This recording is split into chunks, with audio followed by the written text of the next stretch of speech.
Hello. Yes. So, are you a service professional who is tired of hearing the dreadful 6 words?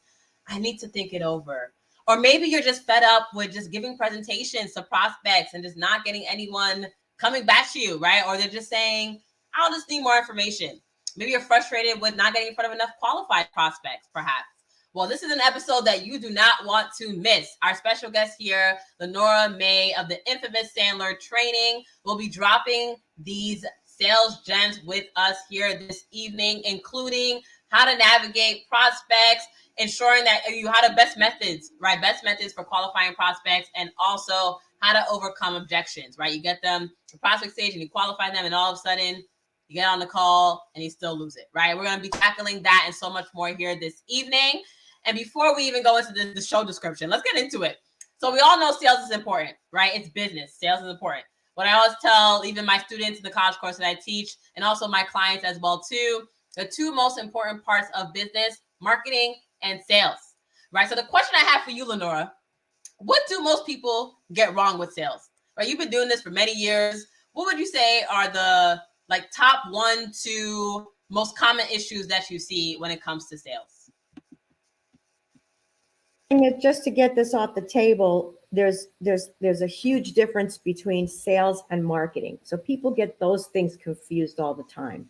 The marketing is, just getting your name out there, your brand, visibility, website, LinkedIn, social media.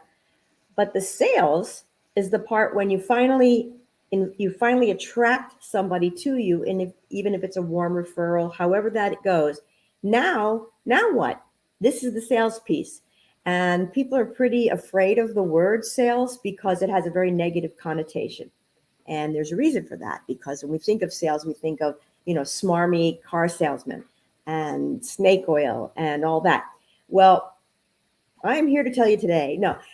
So the really sophisticated folks who are learning about sales, who understand that and I'll get to the 3 issues, are realizing that sales is not about selling. The old school is always be closing. We say never be closing, and we say always be qualifying.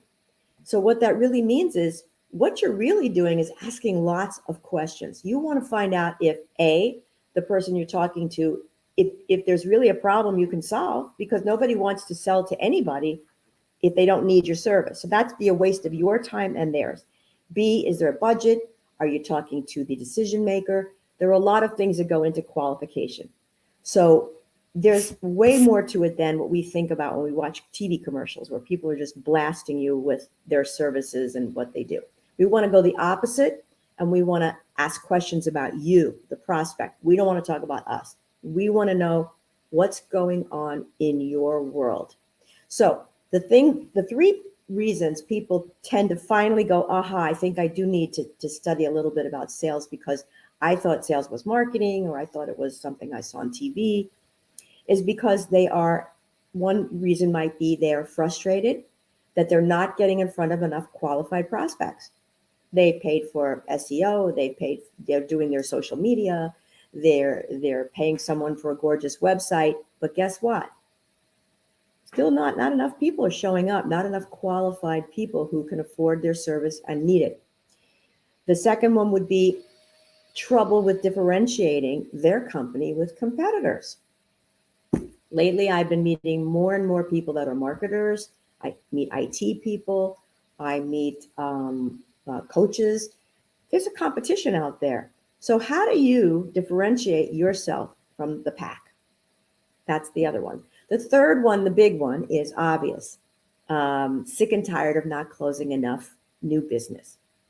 So maybe you're holding on by a shoestring, or maybe all the things that you have to pay for every month are really not putting you ahead. Your margins are too small. Maybe you're doing a little too much free consulting, giving away your time and energy for no profit. Then the fourth thing, I should say, is more of a positive note, which is when business owners are ready to grow and they need a system that will help their team be more accountable. How can they tell if their team is doing what they're supposed to do? How can they get them to stay accountable? Really doing all the A, B, C's, and D's of what they're supposed to do. It's hard to keep a team in line. So growth, and then the other three are pretty common. But if I really had to, I could probably list at least 30 really important reasons why people would need to learn about sales. Indeed, indeed. She even gave you that S for 3. She gave you an extra fourth one in there as well too. Yes. And so thank you, Lenora, for that. We have more to come while Lenora will be unpacking more of the what questions do you ask, right, when you're qualifying, giving us some tips around that. Also addressing, when you're actually on the call and how to really get through those stalls and objections as well when you're connecting with those qualified people. And so before we get into that, though, I know some of you are likely new. Welcome. You are listening and watching Entrepreneurship is a Marathon every Tuesday, 9 p.m. Eastern, live on Facebook and LinkedIn with yours truly, Vanessa Zammy. This is Vanessa Zammy here. I am the business defibrillator. I consult small business owners on how to revive, grow, and scale their business. And this show is for you to get all the tips that you need in order to be successful in your growth and scaling of your business. And tonight is about sales. Give you a little bit about Lenora here. For the past 7 years, Lenora May has been the VP of Business Development for the Los Angeles chapter of Sandler Training. Her job includes teaching Sandler's mastery class to entrepreneurs, conducting private role-play sessions. We may even do some tonight, who knows? And prospecting solopreneurs as well as large corporate accounts, and conducting presentations for groups across the country. Lenora loves educating CEOs, business owners, sales teams, and entrepreneurs in the art of using communication skills for your advisor-based sales. And this is why I was so happy to have her and bring her here on the show to connect with you as well on your sales process. But first, as we always do in every show, what has been your win of the week? I want you to type it in the comments. What has been your win of the week? Even if you're watching the replay, but hashtag replay and then tell me your win. Lenora, what has been your win of the week? Oh, well, gosh, doing this show. that's the highlight of my week. And I have to say, on a kind of a sadder note, a good friend of mine just went to the hospital with COVID yesterday, but she's kind of past the COVID, but she has some complications. So the happiness is today I found out she's not, I don't want to get emotional, she's not as bad off as we thought last night. So that is good. That is a win, though. That's a win. Absolutely. And thank you for sharing that with us. Thank you for sharing that with us. And so, yeah, a win could be personal. It could be business. Essentially, a win is anything that you would like to celebrate. So what is my win of the week? What's been my win of the week? I would say, I don't know, I made it into a song. But my win of the week, I would say, let's see, I'm the echo here. My win of the week, I would say, has been my new team member. So speaking of teams, you mentioned the fourth thing about teams. So my new team member, who's run my team, and she is already getting the ground running and moving well and grooving well. I pretty much have her doing a whole bunch of different things in the business, but mainly related to marketing and client service as well. And so she's like really just taking the wheel, and it's great. So I just love her. So great hire. I usually have great hires though, which is great. So with that being said, growing team. But enough about me. This is about you guys and your business, right? Let's get into more sales conversations. So let's talk about prospecting. So Lenora, prospects, right? First of all, what would you say are the typical behavior of prospects, right? And that you see a lot of business owners and solopreneurs, entrepreneurs sort of get stuck on? And what are some, like, you don't have to give all the gems here this evening, right? But essentially, what are some tips and tricks that you usually tell people or advise them on when dealing with prospects at that first stage?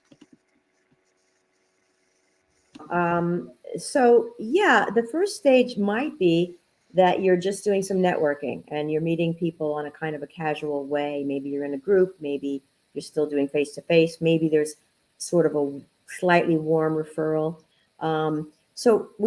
It would be really smart not to try to start selling in that moment. It's really important to talk, start a little rapport.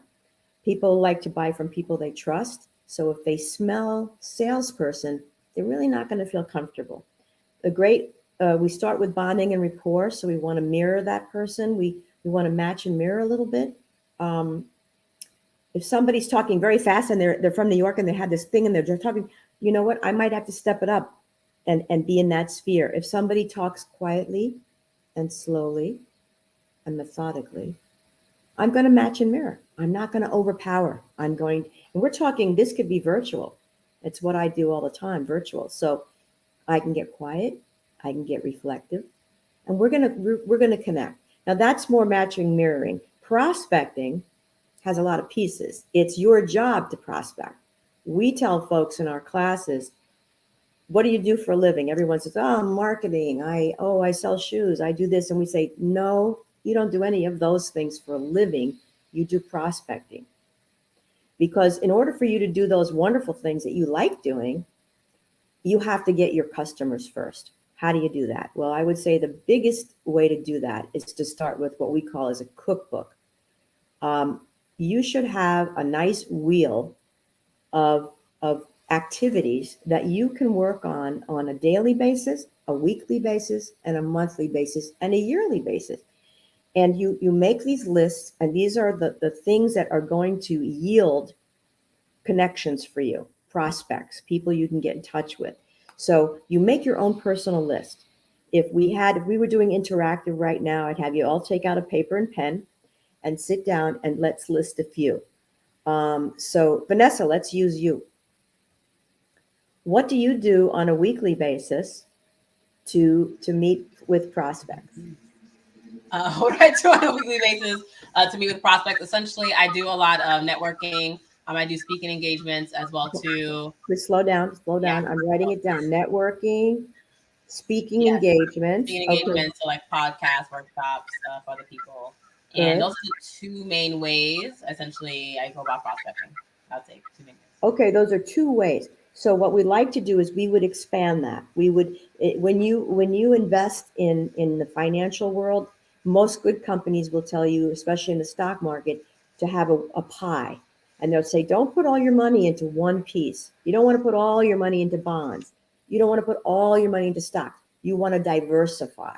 And then you want to figure out which one is the one that's yielding the most and maybe put a little more into that one. So all these wonderful activities, we would add to that. We'd say, what are you doing proactively? Are you doing any cold calling? Are you picking up the phone to groups that might be interested in what you have to offer? I would say I do not do that. And I would say that essentially the way that I got to my networking and my speaking engagements is because I did a bunch of stuff. And then I assessed and analyzed and realized that the essentially speaking engagements was the most impactful for me. So networking is more so it's prospecting because essentially in terms of, people are knowing about me and all that jazz. But speaking engagements and workshops and all that jazz and scheduling those, and now people are actively reaching out to me in general. Those are great for me. Yes. So would you say that, who would you say is your typical prospect? Who are you targeting? My typical prospect are essentially existing business owners who are currently struggling or frustrated with their business, and they're looking for ways but they don't want to give up, right? Because they know that they believe in their mission, right? They know that there's something more that they can accomplish with their business. They're just smart, ambitious people who just are not able to figure out the business success game, and that's all right. And they're willing to get help for that. And so those are essentially my ideal prospects and clients. Okay, so I'm going to circle back to that in a second. So is there a niche at all? Do you have a particular group that really responds well to what you do, and that seems to be one that repeats the type of? I would say there isn't really a type. That's what I'd say. Yeah. So I actually did a post about this earlier today, where I was telling people, I was looking at like all the lists of my clients that I've had in the past or even currently, and they definitely do span the gamut and range. The two common threads that I would say about my clients are or the qualified prospects. One is I call them change makers. So people who are actually looking to make an impact, not just income, that they're not just like, I just want to make money, but actually looking to make an impact as well in their community, city, state, country, and world. And then two, I call them purpose-driven business owners, right? So people who are actually working on a mission. Like it's not just about, I just want to do this on the side to like pay off my car bill, or I wanted to just like buy another house, right? But I want to create some positive impact in like community or in this country or in the world in some way through my business, right? And that's essentially like the common thread. Okay, so what I would add to your cookbook would be maybe once a week, putting in 2 hours, just 2 hours a week, on targeting these kind of companies that are trying to make an impact or have purpose-driven businesses, and reaching out to them proactively. Mm. It makes a big difference. Now, the other thing would be when you are doing your talks, what do you do at that point to connect the dots? You've got, let's say, 10 people are listening to a talk and they like it, it's great, and now everybody disperses, or how do you connect with those 10 people? Oh, the call to action, yeah. So in terms of, so I generally have a call to action. It depends on the group, depending on which group I'm talking to and how I got to the group, etc. And whether or not it's like a paid gig versus unpaid, it's the whole thing. Because essentially some event hosts, they don't allow for a certain type of a call to action versus another.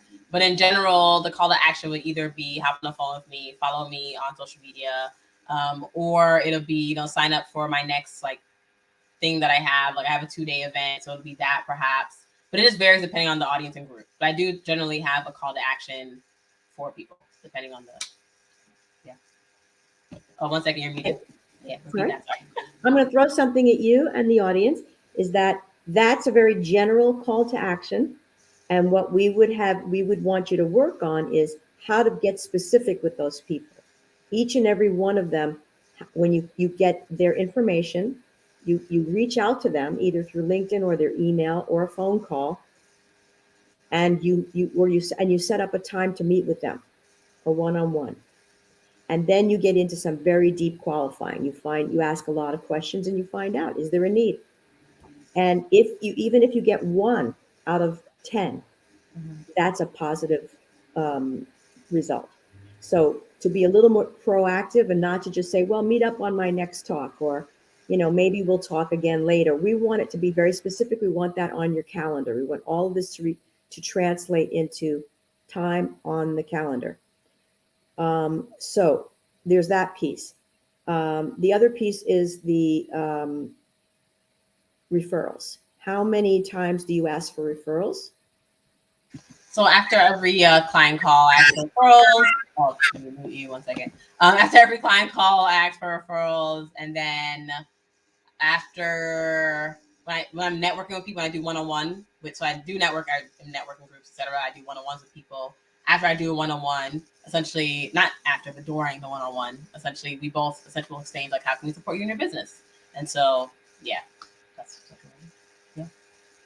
Oh, 1 second, you're muted. Yes. Sorry. So these would all be on the cookbook. Another one would be, that's good. I'm glad you asked for referrals on a regular basis. That's a lot of people skip that step every single time, and it's so valuable.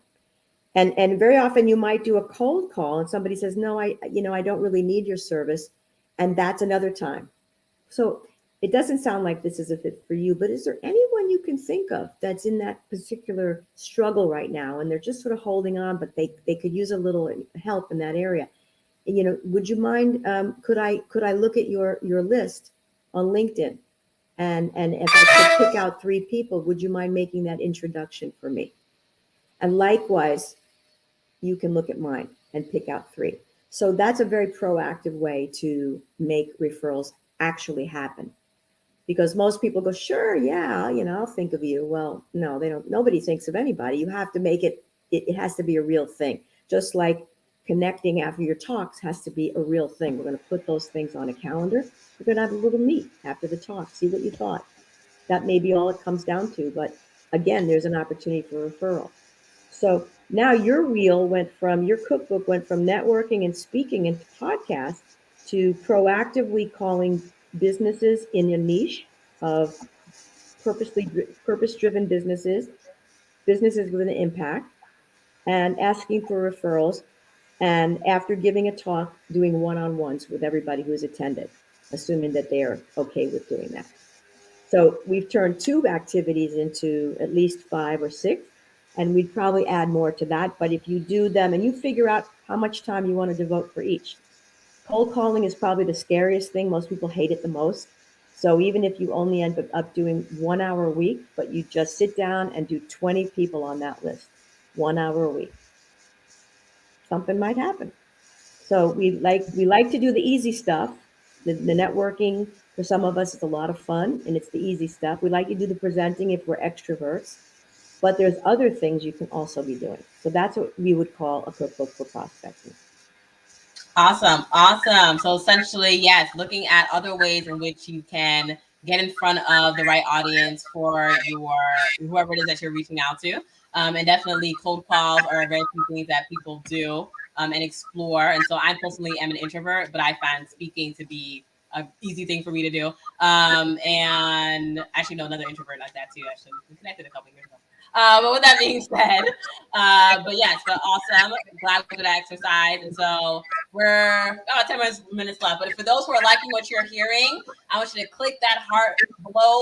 If you're watching via Facebook or on LinkedIn, click that heart to show Lenora some love. If you are watching on YouTube, then subscribe to our YouTube channel below for even more guests as well. We are not done yet.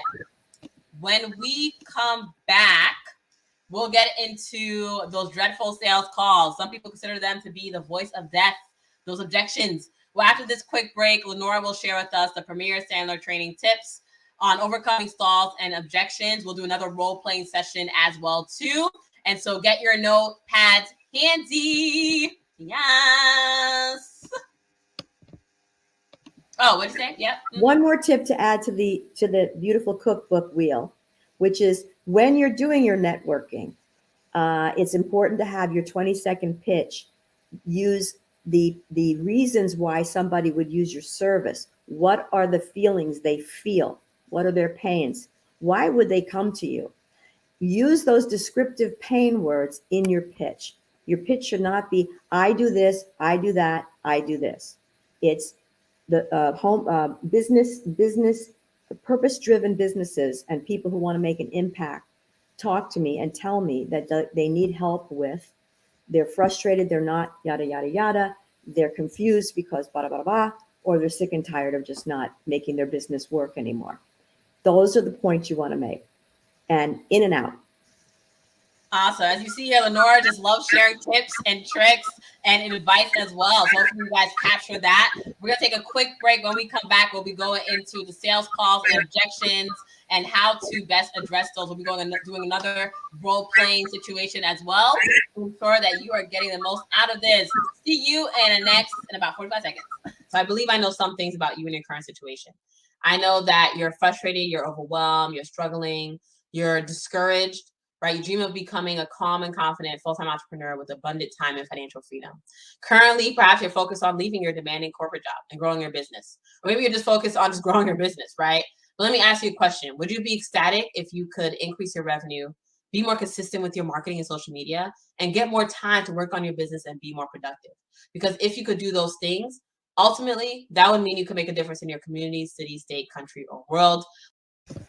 And with that, essentially, sign up at yourbusinessrevival.com for my career masterclass trainings that I do called How to Grow Your Purpose-Driven Business Without Burnout, Without Sleep Deprivation, and Without Meditation. So we'll be going into all things in terms of how to find the time to do it all, how to unstuck your income, and how to ensure that you are creating and optimizing the marketing strategy for you to get the right people on those sales calls. And we're about to dive into essentially what to do about the objections and the stalls with our special guest here, Lenora May, who joins us from Sandler Training, the premier company for your sales tips. So, Lenora, yes, let's get into it. Those dreadful sales calls, right? Some people consider them to be the voice of death, right? Those objections, those, I need to think it over, whatever it may be. Right now, Sandler Training has a whole host of trainings on all things sales. Right, we only have a couple of minutes here, but Lenora, the people want to know, what are some tips you got? What you got for us in terms of tips for overcoming stalls and objections and all the things? I don't have a chart in front of me, but if I did, I'd like to show you a pendulum. We call it the pendulum theory. Maybe I can show you on a piece of paper. I'm not sure you can see it. May not be able to see it.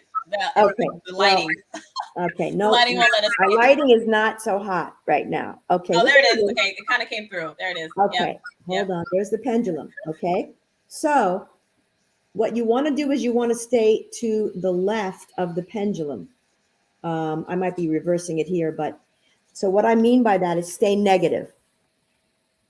somebody says, I've heard about your company.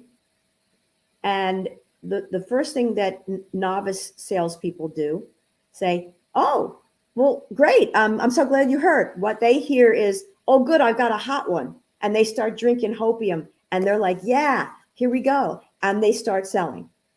Let me tell you all about what we do. And so we're saying go left of the pendulum, stay negative, because the pendulum swings positive and then negative. Stay left. So I've heard about your company. Oh, I'm glad to hear that. Tell me what you've heard. Now they're talking, not you. They're talking. You want them to do the talking so they can fill you in on what's really going on, because you get a lot of people that are telling you things and they're not really giving you the full picture. Sometimes they just want free consulting. And once they're done with you, they're like, hey, that was great. See you later. So tell me what you've heard. Well, I've heard that, you guys do a really good job. In what area? What area you're interested in? Oh, well, I guess I have some people on my team that are not really, bringing in as many high numbers as I'd like. Oh, how long has that been going on? So now we're into a conversation and I haven't sold anything. Okay, that's saying left on the pendulum. Another example might be, I don't think I'm going to say a neutral person. That was someone who was kind of half and half. Here's a neutral person. Yeah, I've heard of you. I'm kind of still shopping around. Oh, who are you talking with? I'm talking to ABC Company. Oh, and what is it you like about them? Well, I heard that they're this and they're that, and well, is there anything that they don't do that you'd want to see there? Yeah, I guess, or another question would be, so how come you haven't gone with them by now? They sound pretty great. So what I'm doing is I'm staying left. I'm saying negative. I'm not jumping out in front of them and saying, going to see somebody else. Well, let me tell you what we do. We do it differently. We don't even know what the story is. We want to find out what is the story. That's a way of qualifying. So how about the common one? Vanessa, you want to throw me the common one? Well, I'm not sure. I'm not sure I can do this right now. And tell me about that. That you can't do it right now? What's in the way? I'm not sure if I can afford it. Oh, I see. So it's more about the money, the price at the moment. I guess. So is pricing your only criteria for making your decision? Well, yeah. How much does this cost? That's a great question. And I do get asked that question a lot. But before I can answer that, I'd have to find out a little bit about your company and what's going on there so I could match one thing with another. So can I ask you a few questions? And there we are. We're in a conversation. I didn't answer how much I cost. We don't quote prices. That's the kiss of death. As soon as you've done that, your leverage is gone and there's no more conversation. The person who's looking around and shopping and price is their only criteria is not qualified and they'll disappear. So we need to find out, what do they mean by price? Now she's saying she didn't say whether price was her only criteria. So we're going to find out. And then we're going to find out what the real problems are. And some of those questions are going to be, well, what have you done about this in the past? What did that look like? Did you lose any money when that happened? Is that a lot of money to you? Somebody might say, I lost 40,000. We don't know if that means a lot or a little to who we're talking to. It might be a little, it might be a lot. We want to know. Is that a lot to you? Well, no, last year we lost 100,000. Oh, so this is really not, a burning desire. It's not so important to you at the moment to get this done. No, it is. So you see how we go negative. We go to the left. We don't get in front and start selling and getting excited and drinking hopium. We stay negative. Let the prospect correct you, and they will. Does that make sense? It does. Love it. The most important part there, right? It's like find out what is the story, right? For those who have commented that below, right? Find out what is the story. Yes, that is the real story, not just the smoke screen, not just what they want you to know. You need to go deeper than that, because once you hit the pain, Now, the wonderful question at the end of that big conversation will be them saying to you, is that something you can help me with? And what are we going to answer?